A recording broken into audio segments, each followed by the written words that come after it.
এবং 23টি প্রশ্ন ভুলের যে মামলা সেই 2022 টেট প্রশ্ন ভুল মামলা, সেখানে কিন্তু 15 থেকে 18 মার্কস বৃদ্ধি পাওয়ার সম্ভাবনা রয়েছে এবং পিটিশনারদের পক্ষে রায় দিতে চলেছে। তাই এই মামলা পরবর্তী আপডেট পেতে এবং আপনি যদি কিছু নম্বরের জন্য ফেল করে থাকেন তাহলে অবশ্যই কিন্তু এই মামলা পিটিশনার হতে পারেন, কারণ এখানে 15 থেকে 18 নম্বর মার্কস বৃদ্ধি পাওয়ার একটা পজিটিভ দিকে মামলা কিন্তু এগোচ্ছে।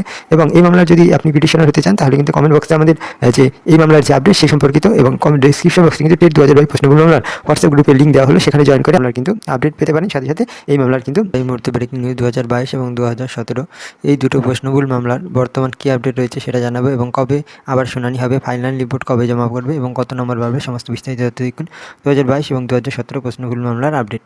এবং সাথে সাথে কত নম্বর বৃদ্ধি পাবে সেটা জানাবো এবং হাইকোর্টে গতদিন কী আপডেট এসেছে সেটা জানাবো।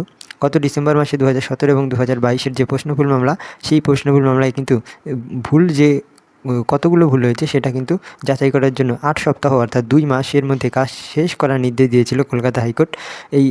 এই মামলাটি যেটা 2022 মামলা, এখানে কিন্তু হাইকোর্ট 2 সপ্তাহের মধ্যে কাজ শেষ করার নির্দেশ দিয়েছিল। তো সেই মোতাবেক গত 6 মার্চ কিন্তু এই মামলা পরবর্তী শুনানি হয়, অর্থাৎ টেট 2022 প্রশ্নভুল মামলা গত 6 মার্চের যে শুনানি, সেখানে প্রশ্ন উত্তর চ্যালেঞ্জ মামলা কিছু সময়ের জন্য কিন্তু হাইকোর্টে শুনানির জন্য উঠেছিল। সেদিন কোনো রিপোর্ট কিন্তু তবুও জমা হয়নি। এদিন সিঙ্গেল বেঞ্চের কাছ থেকে পর্ষদ এক্সপার্ট কমিটির আপডেট করার জন্য ডিভিশন বেঞ্চে দেওয়া অর্ডারের মডিফাই দাবি করে, অর্থাৎ মডিফাইয়ের আবেদন করে। কিন্তু বন্ধুরা, তাও কিন্তু মডিফাই কলকাতা হাইকোর্টের সিঙ্গেল বেঞ্চ থেকে কিন্তু কোনো মডিফাইয়ের সেই যে অনুরোধ, সেই অনুরোধ কিন্তু তা অ্যাকসেপ্ট করেনি, কিন্তু তা কলকাতা হাইকোর্টের সিঙ্গেল বেঞ্চ অনুমোদন দেয়নি। এর সাথে এও জানিয়ে দেয় যে ডিভিশন বেঞ্চ থেকেই সম্ভব হলে পর্ষদকে কিন্তু সেই তথ্য এবং সেই যে অর্ডার, সেই অর্ডার মডিফাই করে আনতে হবে। বিচারপতি বিশ্বজিৎ বসু সিঙ্গেল বেঞ্চ জানিয়ে দেয় যে নিয়ম অনুসারে ডিভিশন বেঞ্চ কিছু এক্সপার্ট লাগবে, এই বলে ডিভিশন বেঞ্চের কাছে কিন্তু পর্ষদ আবেদন করবে। তারপর ডিভিশন বেঞ্চ চাইলে সেটি অ্যাকসেপ্ট করতে পারে এবং মডিফাই করতে পারে। এই রিপোর্ট 2022 টেট পিটিশনার সবার জন্যই লাগু থাকবে বলে মতামত দিয়েছেন বিচারপতি। সেদিক থেকে দেখতে গেলে এই মামলার কিন্তু পরবর্তী শুনানি মে মাসের দিকে হতে পারে এবং বিচারপতি বিশ্বজিৎ বসু কলকাতা বিশ্ববিদ্যালয় এবং বিশ্বভারতী বিশ্ববিদ্যালয়ের সাথে প্রাথমিক শিক্ষা পরিষদের যে নিযুক্ত বিশেষ কমিটি, তাদের কিন্তু যে 3টে মোট কমিটিকে কিন্তু এখানে অ্যাকসেপ্ট করেছেন। এবং সাথে সাথে আইনজীবীদের যে আছে, ফিরদৌস শামীম আইনজীবী আছেন, তাদের যে অভিযোগ ছিল যে রাজ্য সরকার ভুল প্রশ্নগুলোর খেচারত দিতে হচ্ছে, প্রাথমিক চাকরি প্রার্থীদের পর্যাপ্ত নম্বর দিয়ে তাদের কিন্তু নিয়োগ করা হোক বলেও দাবি করেছেন। সাথে সাথে গত ফেব্রুয়ারি মাসে যে মামলাটি কিছুক্ষণের জন্য উঠেছিল, সেখানেও কিন্তু পর্ষদের পক্ষ থেকে আরও কিছু নির্দিষ্ট সাবজেক্ট এক্সপার্ট কলকাতা বিশ্ববিদ্যালয় থেকে নিতে অনুরোধ করা হয়, যদিও এই বিষয়ে কোনো চূড়ান্ত সিদ্ধান্ত আদালতের পক্ষ থেকে নেওয়া হয়নি।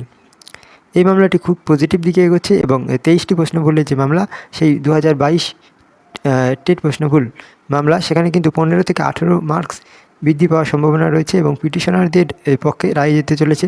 তাই এই মামলা পরবর্তী আপডেট পেতে এবং আপনি যদি কিছু নম্বরের জন্য ফেল করে থাকেন তাহলে অবশ্যই কিন্তু এই মামলা পিটিশনার হতে পারেন, কারণ এখানে 15 থেকে 18 নম্বর মার্কস বৃদ্ধি পাওয়ার একটা পজিটিভ দিকে মামলা কিন্তু এগোচ্ছে। এবং এই মামলার যদি আপনি পিটিশনার হতে চান তাহলে কিন্তু কমেন্ট বক্সে আমাদের যে এই মামলার যে আপডেট সেই সম্পর্কিত এবং কমেন্ট ডিসক্রিপশন বক্সে কিন্তু টেট 2022 প্রশ্নভুল মামলার হোয়াটসঅ্যাপ গ্রুপের লিঙ্ক দেওয়া হলো, সেখানে জয়েন করে আপনারা টেট 2022 প্রশ্নভুল মামলার কিন্তু আপডেট পেতে পারেন। সাথে সাথে এই মামলার কিন্তু পিটিশনার হতে পারেন। অবশ্যই প্রশ্নভুল মামলা হোয়াটসঅ্যাপ গ্রুপে জয়েন করে নিন। সাথে সাথে এই মাসের আর কোন কোন আপডেট আসবে সেটা তো আপনাদের জানাবই। 2022-এর প্রশ্নভুল মামলার সাথে সাথে 2023-এর রেজাল্ট কবে বেরোবে সেটা নিয়েও কিন্তু অনিশ্চয়তার মেঘ জমেছে। পর্ষদ সূত্রের খবর যে 17 এবং 22-এর যে প্রশ্নভুল, এই দুটি নিয়ে আইনত জটিলতা যে রয়েছে, সেই জটিলতা না কাটলে কিন্তু টেটের যে ফল, সেই ফলের কিন্তু কোনো আশা করা আমাদের বৃথা, অর্থাৎ সেই ফল কিন্তু বেরোবে না। সোমবার পর্ষদের সভাপতি গৌতম পাল জানান 2023 সালে ফল প্রকাশ নিয়ে আদালতের কিছু বাধ্যবাধকতা রয়েছে। 2022 সালের টেটে কিছু প্রশ্নভুল আছে বলে চ্যালেঞ্জ করে ওই বছরেরই অনুত্তীর্ণ কিছু পরীক্ষার্থী। এবং পর্ষদ সভাপতি আরও বলেন যে 17 সালে যে প্রশ্নভুল নিয়েও কিছু আইনি জটিলতা আছে, পরীক্ষার্থীদের অভিযোগ খতিয়ে দেখছে বিশেষজ্ঞ কমিটি, এটা বিচারাধীন বিষয়, তাই জটিলতা না কাটলে 2022 সালের নিয়োগ প্রক্রিয়া শুরু করা যাচ্ছে না। 22 সালের নিযুক্ত প্রক্রিয়া শুরু না হলে 23 সালের ফল কিন্তু বেরোবে না। এই যুক্তি কিন্তু আবার মানতে নারাজ যে 22 এবং 23 সালের টেট পরীক্ষার্থীদের একজন মোহিত কাটারি, তিনি বলেন 2014 সালের টেটে প্রশ্নভুল নিয়ে মামলা হয়, কিন্তু তবুও কিন্তু ওদের যে নিয়োগটা, অর্থাৎ 42,949 জনের যে নিয়োগ এবং 16,500 জনের নিয়োগ কিন্তু হয়। তাই 2017 সালের টেটে প্রশ্নভুল ছিল সেই মামলাও কিন্তু এখনও যে ঘোষিত যে শূন্যপদ, সেই শূন্যপদে কিন্তু নিয়োগ হয়েছে। তো 2022 সালের টেটে প্রশ্নভুল নিয়ে অনুত্তীর্ণ পরীক্ষার্থীদের একাংশ যদি মামলা করে থাকেন তাহলে আমাদের ইন্টারভিউ নিয়োগ কেন শুরু হবে না, এটাও কিন্তু প্রশ্ন। সাথে সাথে 2023 সালের যে টেট উত্তীর্ণ পরীক্ষার্থী, সেখানে মামলা থাকা সত্ত্বেও কিন্তু এর আগে ফল বেরিয়েছে এবং 2000 যে আগের যে পরীক্ষা, সেই পরীক্ষাগুলো পরীক্ষাগুলো কিন্তু ফল বেরিয়েছে। তাহলে গত টেটের যে ফল সেই ফল কেন বেরোচ্ছে না? 23 সালের টেট হয় গত বছর ডিসেম্বরে, কেন এখনও 2023 এবং 2022 সালের যে মামলা সেই মামলার জন্য যে 2023 সালের ডিসেম্বরের 10 তারিখের পরীক্ষার রেজাল্ট দেবে না, সেটা কিন্তু এখনও এদের কাছে কিন্তু এরা অভিযোগ করছেন এবং আন্দোলনেও অনেকবার নেমেছেন, আমরা দেখেছি রাস্তার আন্দোলনে। তো পরীক্ষার্থীদের মধ্যে 1 বছরের বেশি সময় ধরে সবাইকে প্রতীক্ষা করাচ্ছে কবে ফেলবে।